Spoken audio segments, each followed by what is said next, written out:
Well, yesterday we looked at the concept of not exasperating our children. I talked about 7 different ways that we can do that. They were bullying and favoritism, harsh criticism or too much criticism, unclear standards, anger, neglect, being over controlling, and all of that. So those are the negative. That's the negative side of the equation. What is the positive? And that's where in the second part of verse 4, Paul says, instead, bring them up in the training and instruction of the Lord. And I think that really the key phrase here is bring them up. In other words, it means that you are engaged in the idea of educating them and training them and helping them to develop into adults. And as I talked about yesterday, that takes time. That takes your involvement in their life. That means that you have to be aware of what's going on in their world and what they're thinking about. It's giving them the opportunity to express themselves, to share their fun and share their fears. And young kids have lots and lots of things that they're afraid of, and understandably so, and in some cases justifiably so. I think it's so tragic when you find that kids get into their teens and they're into all sorts of trouble and their parents are unaware of it. Because they never developed the ability to have a conversation with their kids as they were growing up. And the only way you can do that is by sitting around and talking, both as a family and a group and then individually. This is why family mealtime is really so essential. The dinner table in particular. There's a real clear correlation in studies that have been done between families that have cohesiveness and those who eat together, and the ones who don't tend to have much more separate lives. And I'm not saying it's the only way or the only venue in which you can create that communication, but you have to find something. And mealtime is a kind of a natural, historically an ancient way of doing it. When you sit and eat with a meal, there's a connection that you have with them. It's interesting because in the Middle East, you'll never eat with an enemy. You'll never break bread with an enemy. But if you break bread with somebody, you become a brother, a friend. You have this connection. And so it's why it's such a high honor to be invited into somebody's home and to share a meal with them. They're basically extending you their friendship and their protection. And it's something they take very, very heavily. And that idea of sitting in a circle and eating together and sharing a meal is really part of what their whole cultural dynamic is built around. When you look at religious traditions, so many of them are built around the meal. And even in the church today, what we've gone to, the Lord's Supper, we have communion or whatever, the Eucharist, but that's really not even close to what was the early church's experience. They would sit down for a community meal, and part of that meal was recognizing the body and blood of Christ, but it wasn't the entirety of the meal. That was the idea that they were coming together as a community and sharing together. Something, again, in our fast-paced society with, I think it started with TV dinners, but to this point, it's just really gotten lost, the idea that we share a meal together and eat together. My wife and I, to this very day, we sit down at dinner every night. We pray together over the meal. And it's a sharing together that is really a key to, I think, helping 2 people or 5 people or 10 people bond in a meaningful way. So, if you don't want your kids to grow up to be criminals, you have to really commit that your job as a parent is to bring them up, and not in just any old way, because you can bring them up to be a criminal if that's what was your highest virtue, but you want to train them in the instruction of the Lord. And that's the idea that you want to give them the chance to witness how Christ expresses himself in your life. Now, I think it's great to have family devotionals. I just think that oftentimes they're not age appropriate. The 2-year-old, 4-year-old, 5-year-old, 10-year-old, 12-year-old, all at very different intellectual levels. And if you try to get them all in a circle and expect the same response from all of them, you're going to find that the older ones are going to be bored to tears and the younger ones are going to be completely lost and not know what's going on or what you're talking about. So there is this age appropriateness where you kind of have to break it down in many ways. But I think the key is to keep it as short as you possibly can, because they can only absorb so much information. They don't have adult comprehension skills. And I find many adults who have very limited comprehension skills because they never developed comprehension skills at all. They never had that kind of one-on-one interaction or family interaction. But basically, how do we train them in instruction, Lord? It's simple again in the sense that it's trying to live your Christianity as consistently as you possibly can, trying to set a good example for them, and that you recognize not only age appropriateness, but also what's appropriate for who they are, their personality characteristics. In that sense, I think about what Solomon said in Proverbs 22:6, a famed passage. He says, train a child in the way he should go, and when he is old, he will not turn from it. And it's interesting, this phrase, the way that he should go, it applies to really his individual way.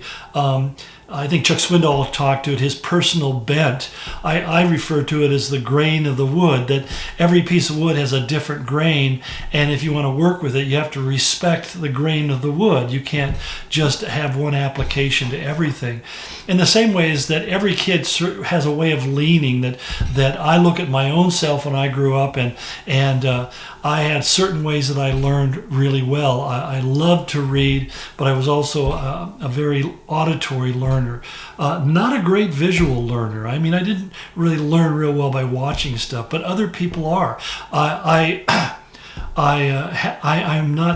of an abstract thinker, but I'm not a creative in that sense. I'm not an artist. I can't picture I remember being at the Hermitage in St. Petersburg, Russia. It's a big museum, and they had 26 Rembrandts that they had found in the basement from the Soviet era that they had picked up when they conquered half of Europe. Well, they had them on display for the first time, and I remember seeing one of my favorite, The Prodigal Son, and at that time, you could walk right up to it and put your nose on it if you dared, or were stupid enough to do something like that.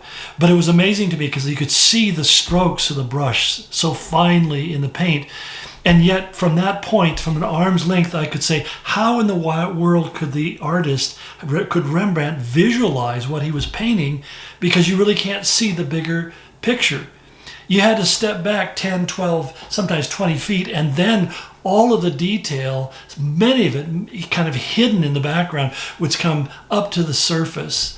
And I just realized this man possessed a level of creative genius that I certainly do not have. I can only admire it. And I think that we need to realize that every person has that kind of savant aspect to their personality, some kind of slight degree of genius that enables them to see things in a unique and creative way. And I'd say that's even true of people who suffer from things like Downs or various forms of autism. There is a certain ability that's there. I know many people, especially when you think about people like Einstein and Edison and Newton and other these great creative geniuses, abstract geniuses. These were people who probably had a degree of autism, because they had this ability to concentrate for extended period of time, sometimes days at a time, to be able to think about the same thing. Me, you give me 20, 30 minutes and I'm exhausted, mentally exhausted. So part of what it's saying is that you take enough time to figure out what is it that really turns your kids crank. What is it that really captures their attention? And some of them it's going to be books. Some of it's going to be visual displays. Some of it's going to be hearing things and listening to things or doing things. They're very kinetic. They've got to do it with their hands. Every one of us has a different tendency to learn best in certain ways. And I think that's why it's so critically important for us to understand what that is in each of our kids. And that part of the way of finding that is just asking simple questions like, so what do you enjoy? What do you actually enjoy doing? What really makes you feel good? And you begin to find that everybody has this particular bent, this thing that is their area of exceptionality. And I think as parents, that's part of our goal, to find that area of exceptionality in each of our children and then begin to invest in that. Because what happens is they will begin to incorporate your faith into that expression if your faith is actually genuine and real. And you'll find that they will grow up to be an expert in something that is unique to them in Christ. And so all of this thing involves, that we've talked about, involve a great deal of attention and effort and energy. But the whole point is that when that child reaches old age, what do you want to be the trajectory of their life? And it's going to be the consequence of this interaction that you had with them, especially in those first 12 years of life. And so you have to kind of make that decision. I wish somebody had given me this kind of advice and counsel when I first got married and we first started having kids, because I quite honestly admit to you, I was totally clueless.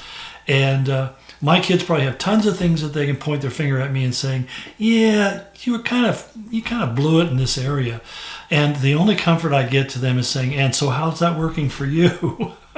It's kind of like that. When somebody says, you're a terrible father, you just ask the question, so what kind of a father or mother were you? Because that will tell you whether or not they've learned anything. If they've learned anything, they won't be spending their time talking about what a terrible parent you were. If they haven't learned anything, that's where they're stuck. And they haven't figured out how to move forward. And part of that is because it's easier to stay stuck. It's easier to scapegoat other people than it is to really take control of your own life. Well, you have a limited amount of time to input into your kid's life, and I encourage you to take advantage of it. And if the window's passed and they're adults and they're cut off, then this is a great time to sit down and saying, I'm sorry for failing you. And, I just want to let you know that if there's any way that I can help you to work through this stuff, I'm available. So anyway, many blessings upon you and yours, and I'll look forward to us continuing our conversation on other subjects as we move forward in this look at Ephesians chapter 6. Blessings.